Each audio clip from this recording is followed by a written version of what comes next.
Welcome to Sports Guy Talking.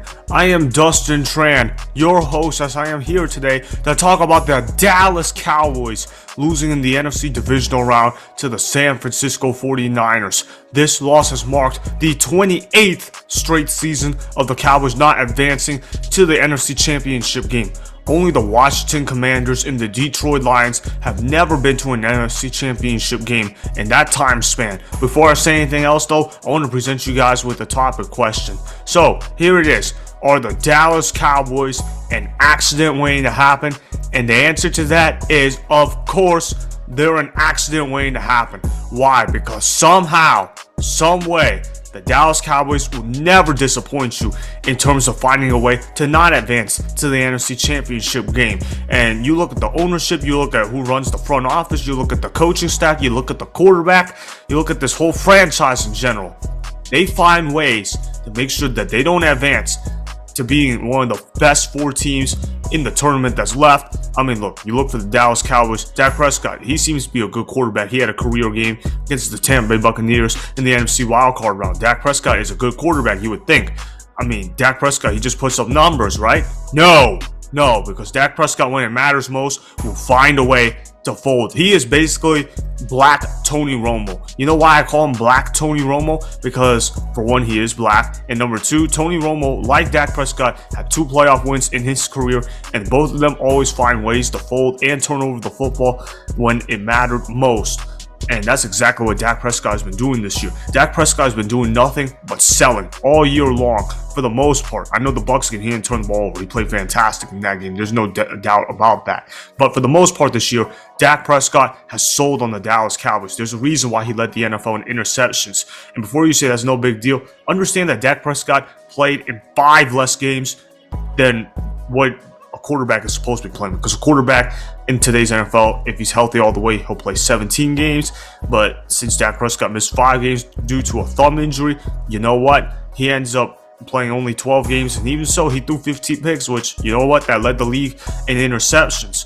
Okay, and you look at Ezekiel Elliott, he's basically washed at this point. He's supposed to be a superstar running back, but he's been falling on the decline for at least several years now. The Dallas Cowboys, they have to know that he's more damaged goods than actually good at this point. I don't even know why they extended him to the contract that they did in the first place, but we'll talk about that a little bit later.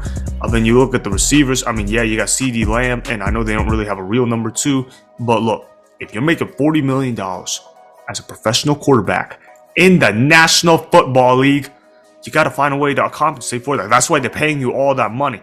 Dak Prescott is not a $40 million quarterback per year. Is he better than Cooper Rush? Yes. Is he better than your typical backup, your scrub starter? Yeah.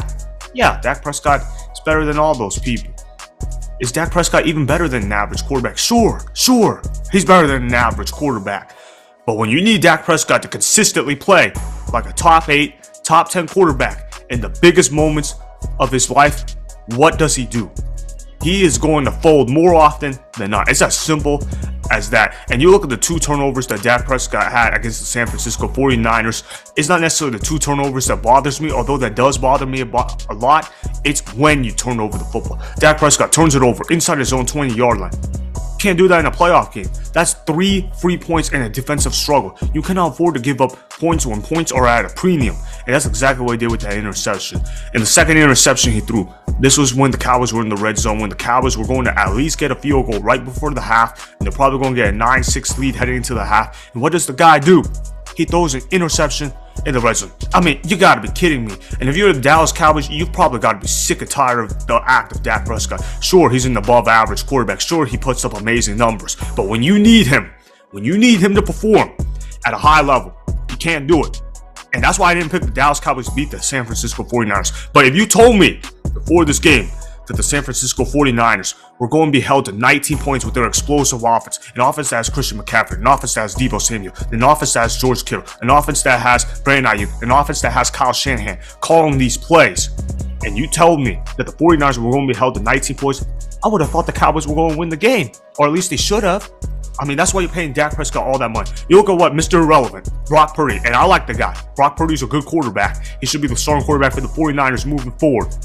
But if you hold the 49ers to 19 points, like I said, you got to win that game.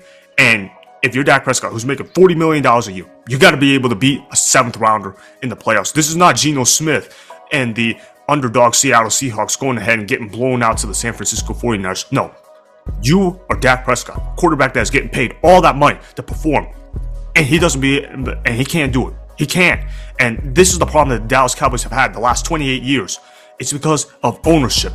Ownership, man, they are a mess, man. Jerry Jones, the guy, he talks so much, and he's a great businessman, don't get me wrong, but as a football owner, ever since 1995, he's been terrible at it.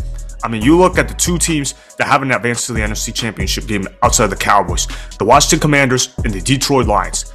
The Washington Commanders, that's because they have an even more dysfunctional owner in Dan Snyder. He should probably sell the team right now. He needs to sell right now and don't even think twice about it. And he needs to run away from the media as much as possible, because that guy is one of the most dysfunctional people that you will ever see in ownership. So that's that with the Washington Commanders. And that's for the Detroit Lions. Well, the perennial losers. There's a reason why they've been losing over the last 60 plus years. All right, so we're not even going to talk about that. So Dallas Cowboys, what have you gotten yourselves to on a football level? It's not because you guys suck. It's because you guys find a way to vote when it matters most. It's because they have an owner that's way too involved in football operations, a guy that thinks he knows everything about the game of football, but he doesn't know anything about the game of football. Yes, he knows how to acquire talent. I will give him that. But in terms of getting his team ready to play in big games, he's just talking too much. Dude, you're not the head coach. You're not the head coach of the Dallas Cowboys. Let the coaches coach. Let the GMs build. Oh, wait. You can't do that because you're the GM. Jerry, look. I know that you want to win your way, but if you want to win a Super Bowl before you pass away, Jerry, you got to let people actually build a football team. You can't do it all by yourself. You can't do it. We've seen it for 28 years, Jerry. You can't do it. You're not capable of doing that. You're never going to be able to do that. That's why you fired Jimmy Johnson, because you wanted to prove that you could build a team on your own. And so far, you failed at that. Now, go ahead and put Jimmy Johnson in the Ring of Honor. I know you won't do it, but you got to do it if you want the Dallas Cowboys to start winning soon. This curse is real. That's what I'm seeing. And as for Mike McCarthy, I mean, look, a lot of people, they're putting blame on McCarthy. And although Mike McCarthy sometimes does make stupid decisions, I still would keep him as the head coach. He's a solid head coach. He knows what he's doing with offense. But it doesn't matter whether the Cowboys are going to fire their head coach. It doesn't even matter whether they're going to get rid of their quarterback, really, unless they get someone like Aaron Rodgers. It doesn't matter. You know why it doesn't matter? Because they still got the same guy building that Dallas Cowboys franchise the same exact way as when I was born, or when your older brothers were born, or when your parents grew up watching Dallas Cowboys. It's really that simple. And until Jerry Jones does something different, there is nothing that the Dallas Cowboys could really do that's going to really change much around here. I feel sorry for Dallas Cowboys fans. I really do, because Jerry Jones, he is making sure that this Dallas Cowboys team is an accident waiting to happen. That's what I'm clearly seeing happening. So that is why the Dallas Cowboys are definitely an accident waiting to happen. Remember, go ahead and subscribe to Sports Guy Talking. Like the video and please comment down below. If you guys do that, I may shout you guys out in my Instagram story every Monday. That will be for the @DustinTran Instagram account. Make sure to follow me on Instagram @DustinTran and @SportsGuyTalking. Also, go follow me on Twitter @DustinTran. Again, go ahead and do those things that I just told you guys to go do. Hopefully, you guys enjoyed the content that was just produced. Peace out. I hope you enjoyed that video. Want more Sports Guy Talking, the home of great sports content? Make sure you click that subscribe button to get the latest from Sports Guy Talking.